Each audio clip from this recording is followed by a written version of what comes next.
we're back on Fresh Waves. I'm your host, Bren Masson. We're talking with Barbara and Karthik. We're talking about all kinds of different healing modalities and things that make you feel good and all that kind of fun stuff. So if we go on to the fact that, I mean, there's practical elements to this, and the mindfulness and the meditation, I think, is kind of more on the spiritual side of things.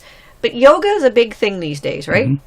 And it's not the only thing. Mm-hmm. Personally, I find Qigong resonates with me better than yoga ever has, although yoga seems to do more outwardly practical things, stretch, strength. You do have to be mindful because you fall out of every pose if you start thinking of your grocery list while you're in the middle of it. You know, even something as simple as a mountain or a tree. Mm-hmm. Yeah, for sure. Start thinking of all the things you have to do tomorrow afternoon, and it goes out of shape. It's all gone. Yeah. So, but in terms of the mindfulness elements of all of the physical exercises or modalities like yoga and Qigong and Tai Chi and all the rest of it. Tell us a little bit about how that all works, the mindfulness side of it. The mindfulness? As far as the practice goes, well, I guess part of when you're doing a practice of any physical sort, if you can stay in the moment and you can focus on what you're doing, I mean, similar to what you just said, it's very important to, I think you get a lot more out of it when you're it kind of goes, I've found when I was practicing yoga on a regular basis, that if I could stay mindful and just it started to flow, then you were really in a sort of a different Zen state. Mm-hmm. And Karthik probably understands better how that affects your alpha waves or beta waves or whatever it is. But that then becomes a meditation in itself.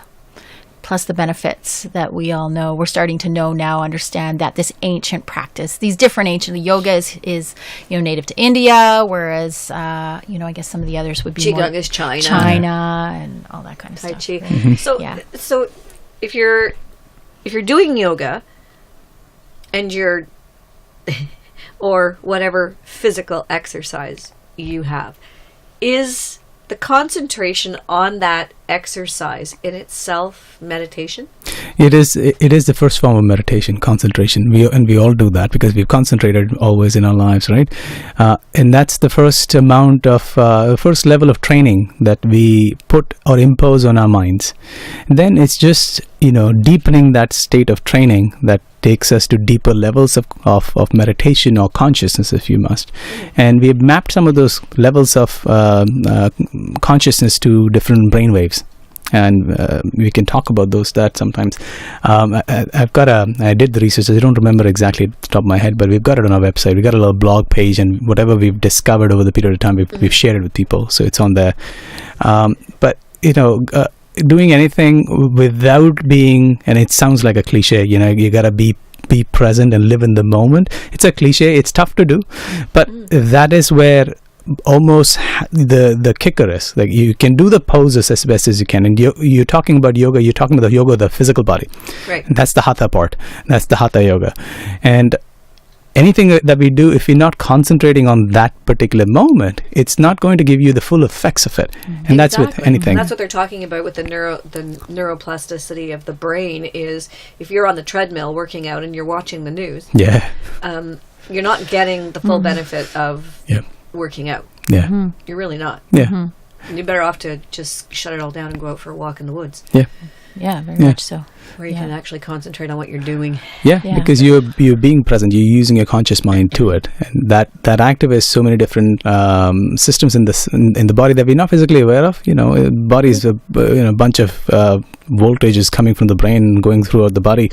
But if our brain is computing something else while our body is doing something completely different, it's not in sync.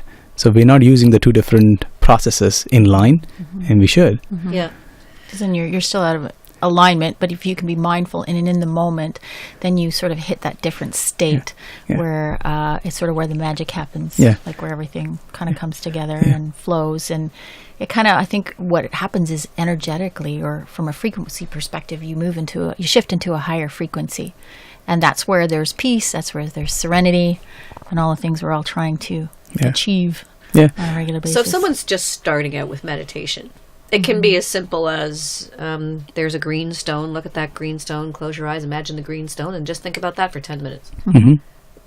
I actually am a meditation disaster.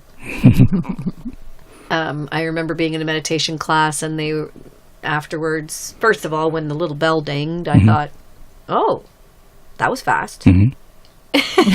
Everybody's sitting up, and they're all, kind of moving around a little bit. And one of my friends said, oh, we're going to share now what happened in the last 20 minutes. I said, 20 minutes? Yeah. I've only been here for 10. And I said, no, well, it's been 20 minutes. Oh, okay.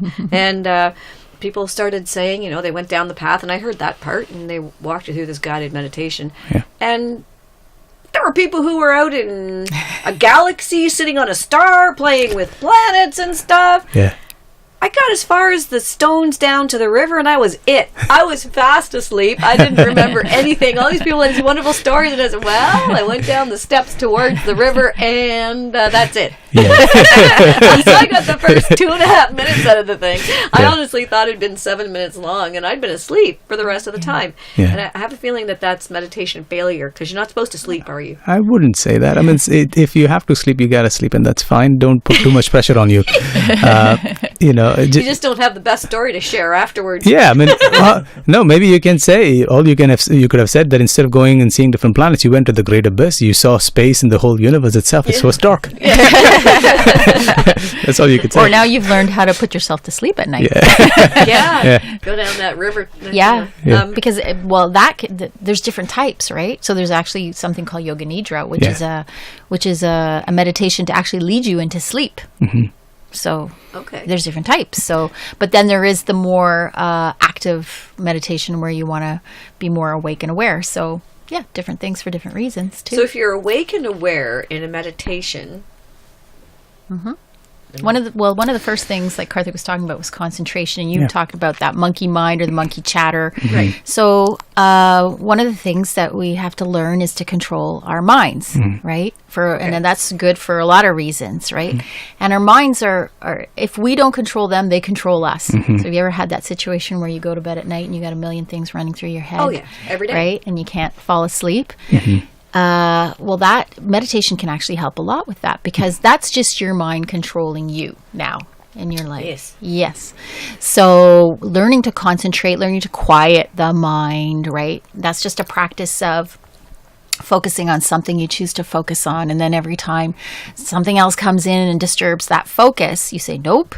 Not right now. I am focusing on this candle, let's say, right? And that in itself, it's no different than going to the gym and working out a muscle. Your mind is like a muscle, and having that capability over your mind. So when you go to sleep, after practicing that, you actually become, it even becomes second nature. You don't even have to do it anymore. You have the control. You just quiet the mind. You can go on that little river journey if you want, and that, go to sleep kind of thing. Yeah. So I guess, for somebody just starting out, I think the simplest thing to do is give them a container, which means that it means that give them something to focus on. So Barb mentioned focus on a candle. That's a container. Every time your mind wanders and thinks about grocery list or something else, bring it back. It's like, oh no, look at the nice flame or something like that. Or you can give it a mantra, something to repeat in your mind. I'll go back to the Julius mantra, the I'm healthy and well. You keep repeating it.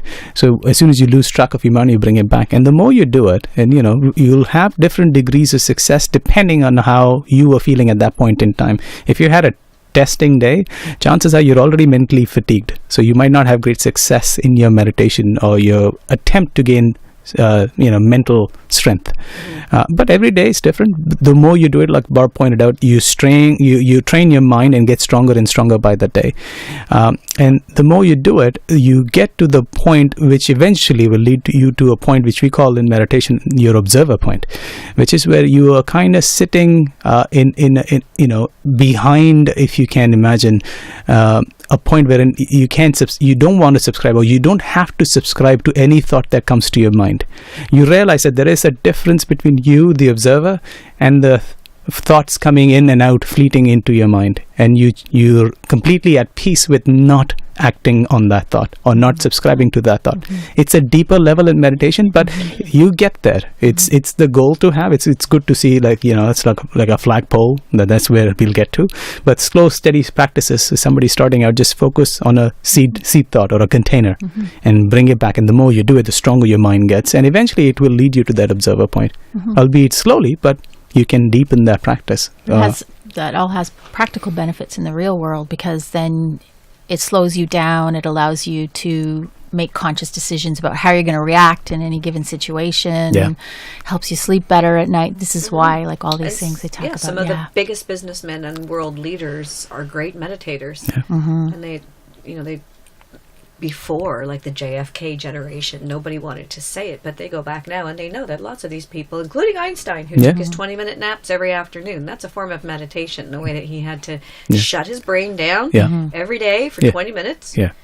And he didn't call it meditation. Maybe he didn't want to put that word on it, but that's exactly what it was. Yeah. And then, start again, and he felt refreshed. Yeah, refreshed, yeah. And new ideas were able to come. Yeah, agreed. It's an interesting thing. I mean, I hear people say, what are you going to do? Like, sit down cross-legged on the floor and go, Om, in the middle of your workday? Yeah. Maybe you don't have to do that. No, you don't have to. I mean, you can say, going back, you can just simply think about, 7 deep breaths. That's all it takes to just change your awareness. A practical example would be, many times we've done that. If you're getting into a tough meeting, and, God knows we've gone through our shares of tough meetings in the bank. We know you're getting into a state like that. You take 7 basic, conscious breath. And it's not much to ask. It's probably like 10 seconds, 7 conscious breath. You take in, breathe in and breathe out. You just focus on the breath. And if you have a mantra, great. Or if you just focus on the breath, that's good enough.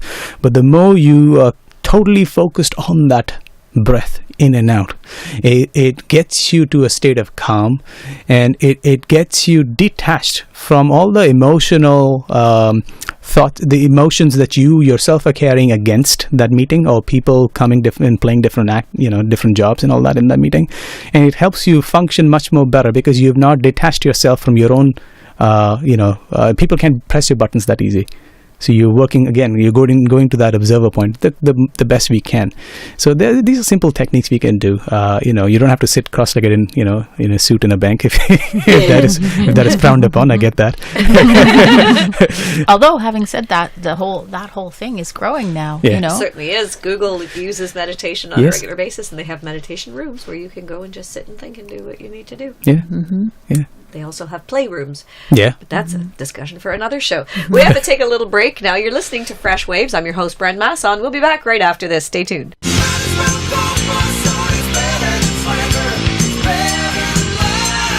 Hi folks, Kim Mitchell here. However you choose to get around, your ATV, your snowmobile, your boat, car, if you have a motorcycle, all these things take 100% of your attention and skill to operate safely. Alcohol impairs that, and bad things can happen. So, be smart, okay? You know what I'm going to say next. This message brought to you from the Safe and Sober Awareness Committee. We're back on Fresh Waves. Boy, we have just as much fun off air as we do on air on shows like this. We're talking now about the different things that you run at the store, which is a great opportunity for people who may not know anything, like we were talking about. If you don't know about these different modalities, it's a nice place to go to try and figure things out and see. If you're interested in crystals, give the touchy-feely things, see which ones resonate with you. And then you do have books and things, so you can look it up in the book and find out, I just went for that pretty purple stone. What does that mean? Look what amethyst can do for me. Or the rose quartz or something like that. There's all these different things. And you do run workshops on certain things. You were mentioning a couple of them. Feng shui, that's an interesting thing. I know that people selling their houses now are very conscious about the feng shui of their house. And, I can honestly tell you that 30 years ago, no one knew what that was. Yeah. Yeah.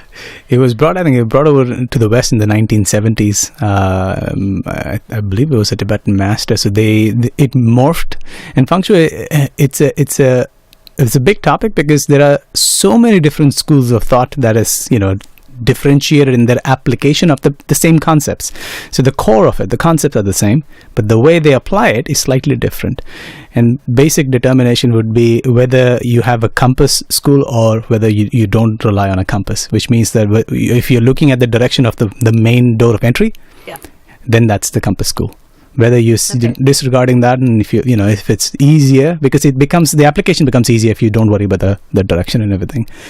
So that's the non-compass school. And there are different aspects to it, but we try and give out the information as best as we've learned it, we've grasped it, and we present it to the people and say, this is our findings. You have to find your own which resonates with you. We give them a little bit of everything. So feng shui is good. We talk a lot about sacred geometry. Now, it's a topic that it's really close to my heart, and I really hope that it would be taught in school, going forward, because that makes the boring stuff interesting. Many of us didn't love math growing up. Something that is abstract, has no meaning. There's something not very tangible that you can work with. But to make it fun, you can understand and look at nature, and you say, for example, Fibonacci sequence. If you make an abstract concept, but you give physical examples, you say most plants and flowers would have the same number of petals as mentioned in the Fibonacci sequence. Really? Yeah. So the most abundant plants, if you just look at flowers and you look at the number of petals they have, they would be about 90% of those flowers would be either 1 petal, 3 petaled, 5 petaled, 8 petaled, 13 petaled, 21 petaled, and these are all the numbers in the Fibonacci sequence. That makes math fun, right? So it's not just a simple. And fascinating. It's fascinating, and then you're like, oh, and you go out for a hike in the woods. You're like, aha, I see it, right? I see a 5-petal plant, and why does nature prefer some of these plants and the way they make these things up? It's because they are based on a certain sacred frequency, or a sacred what's the word I'm looking for, paradigm. It's trying to perfect itself, and we have to start somewhere. We always start crude, because you got to start somewhere. It's not as good as just like, okay, this is my status quo, this is my platform, okay, from here I'll try to perfect myself and achieve godhood. Nature and everything in nature is doing that. So the mineral kingdom, the crystals are no different. The plant kingdom, no different. Animal kingdom, us, the human kingdom, no different. We're all trying to achieve perfection in our own ways, trying to better ourselves. But it's fun when you understand these things in nature and relate it to our education. Then there is not a big divide between academics and nature, or its physical, practical application of it. There are other topics. That's fantastic. Yeah, that is interesting. I think that it's almost a backstory, yeah. and that's what people really like, and that's what people can relate to. Yeah, that's the thing they can relate to. Little kids, if you give them something to relate to, they're all over it. Yeah. Sit them down and make them memorize the Fibonacci sequence, and they're not so happy. right, Yeah. Exactly. Yeah, Why memorize it? Why is it special? Why is it? Yeah. Now you know why a 4-leaf clover is special. Yeah. Because it's not 3. No, yeah.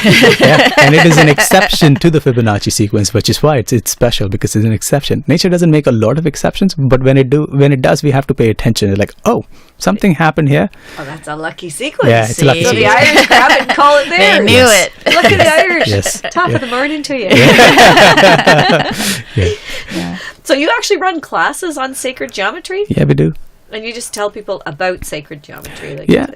We talk a little bit about, for almost all our classes, we talk a little bit about the theory, the facts and figures, something that the logical brain understands and that, the scientifically we can prove. And then eventually we pivot and get to the more experiential part of it, the intuitive mind. And for sacred geometry, there is no way around it. You have to draw and you have to color. No matter how bad we are, the more you do it, the more we can understand and perceive the beauty of it. I'll give you another example. The reason when we appreciate something, if you look at a building and there is a building you might prefer, you don't know why, but you might like the shape of it. Chances are that it is more closely based on the phi ratio, or the golden ratio we call it, which is what sacred geometry is all about. And we are all mentally programmed to understand and to recognize that and say, that is closer to God, the phi ratio. So good examples would be the Pantheon in Greece, the structures of it, the way it is done, it's a golden rectangle. And if you just Google golden rectangle and structures, you'll see what I mean. It includes when we see somebody's face and we prefer certain faces over certain other faces. That means that the proportions in which their eyes are, designed, the nose and everything in their face, it's more closer to the phi ratio than the rest. So we are all programmed to seek out phi ratio and appreciate, say, aha, I like it. So there is something about that we are inherently seeking. It's seeking perfection. It's seeking godhood. Isn't that interesting? So the purpose of taking a class like that would be to explore? To explore, to understand and appreciate, and hopefully that changes the way we view the world and we relate to it. Before we'll go out for a hike and probably not pay attention to the trees and the plants and the animals and all that. Now we'll be like, aha, I understand. So for example, if you look at a cat and the way they curl up when they want to, and it's scientifically known that when they curl up and they purr, they rejuvenate much better than in any other posture. And there is a reason for that, because if you look at the shape of it, it is close to a spiral. And that is the phi ratio in geometry. It's a spiral. And anything that conforms to that is in a state of harmony, including us. So there are different aspects to it. And hopefully classes like these build different steps for us to relate to our world much better in a much more practical, but at the same time a spiritual way. Appreciating. It becomes a deeper way of looking at things, becomes more joyful in a way. Like Karthik's saying, a walk in the woods becomes more, when you see the meaning, when there's more meaning behind something, then it becomes a deeper experience. That sounds really neat. Yeah. It's very intriguing. Yeah. Very intriguing indeed. Yeah, I mean, you were asking, I think one of the original questions you asked us is where to start, right? Yeah. It's a tough question. It is a tough question Yeah. because we're talking about everything in the cosmos here, really. When you start talking about Metaphysics and spirituality and everything, it goes far beyond our mundane life, and it becomes very deep very quickly. Or whether it's healing and the different types of new healing modalities and all that kind of thing. So I guess, one of you got to start somewhere, because if you're interested, just go to what you gravitate to start with. Be open-minded, experiment, really. Give things a try something. If it doesn't sit right, if it doesn't resonate with you, just leave it behind and move on to the next thing, because it's experience. And that's what we're here to do, right? We're really here to experience life. We're here to take it all in, to hopefully, become a little bit better people as we go along on our journey and help find happiness and joy, right? Yeah. That's what the big thing is. People want to be joyful. They want to be happy. Yeah. And I think we're starting to learn too that maybe all that materialism isn't what is bringing us joy and happiness, right? So there's a lot of deeper things that we can look to. It's simple things, the decluttering. Maybe I don't need all this stuff, right, to make me joyful and happy. Maybe it's the time I spend, the quality time with the people that I love, and and being there for them and showing up is really what's important, right? And that's the other part of the journey too, is helping others, and how we not only help ourselves, but then how we become better so we can help other people too. Right. And finding the validation that we need. Sometimes we need to validate our quests. And that's that's okay. And it's okay to question. There's so much out there. There's so much we don't know as a society, as humanity, that we're constantly learning. And you just got to put it's an ocean, and you just got to put your toe in sometime. Yeah. And feel the water, test it out. Yeah. See if it's for you, and be okay with saying, this really isn't for me. Yeah. Absolutely. Be open-minded enough to try it, but also be brave enough to say, nah, it's not. Yeah. Be discerning. Be discriminating. You gotta be Don't discerning. take everything at face value either, right? Yeah. You can't just, it's a fine line to walk. Yeah. And that's Right. part of the journey too. Right. Right? And you'll go into your store and you'll see all the amethyst, and you have a friend who has all this amethyst and just goes on and on and on about the beauties of amethyst, but you're drawn to that little blue rock over there. Yeah. That's fine. Yeah, That's, and that's a fine. perfect metaphor for life too, isn't it? Yeah, absolutely. It Absolutely. really is. Yeah. Well, thank you so much for joining us this morning. We've really appreciated having you on the show. You've driven all the way from Newmarket. All the way. It's a long drive. Yeah. But actually, it's not that far. And if people want to get a hold of you, how do they get a hold of you? So they can Just come and see pop us. by the store, yeah. Yeah. We're in Send we're in us an Newmarket. email, yeah. Yep, we're in the Point of Light. The Point of Light, yep. And it's Pointoflight.ca. You can Google us. We're there. Okay, we'll put that on our Facebook page so that people can find you when they come to our Facebook page as well. We sure will. Jay, how do people get a hold of us here at Freshwaves? Yes, you can join our Facebook group, Freshwaves on Whistle FM. We're also on Twitter at Freshwaves Radio, and you can call us here at the station anytime. Leave us a message if you like, 905-640-1027. Perfect. Well, next week on Fresh, we start our April series on Be a Donor, on organ donation, and we have a fabulous show. We have Melody coming on, and she's a kidney recipient just like you, Jay. That's right. And we have another lady who is a donor. And throughout the month of April, every Wednesday, we will be dedicating our show to organ donation. And you will hear the stories of the people who have generously donated organs or been the signing authority to donate the organs of a loved one who's passed away. You'll hear a really nice interview that we did with Logan's parents. We did with Toby, who is Logan Boulet's dad. And Logan Boulet is one of the young men who died in the Humboldt crash. And he donated his organs 5 weeks previous to the crash. He had signed his organ donor card and then ended up saving the lives of 6 people. And you will actually be able to listen to and experience the love and gratitude from people who are organ recipients. And I think it's going to be a really great month here on Fresh Waves. Very inspiring, to say the least. Wow. Jay, we wish you the best of luck next week in your surgery. Thank you. And we'll be looking forward to seeing you the week after next. That's right, exactly. Okay. Thanks for listening, everybody. We hope you have a tremendous day. And if you'd like to hear this broadcast again or any of the other broadcasts that we've done, please go to our website, freshwaves.ca, and take a listen to the podcasts. Have a happy Wednesday, everyone. You've been listening to Fresh Waves, a Whistle FM production. I'm your host, Bren Masson, and our technical producer is Jason Rumball. Tune in every Wednesday at 10 a.m. for Fresh Waves here on Whistle FM, 102.9 on the FM dial and whistlefm.com anywhere in the world. Fresh Waves is available on podcast too. Just go to whistlefm.ca or freshwaves.ca. We podcast all of the Fresh Waves shows so that you can listen at your leisure. Fresh Waves. It really is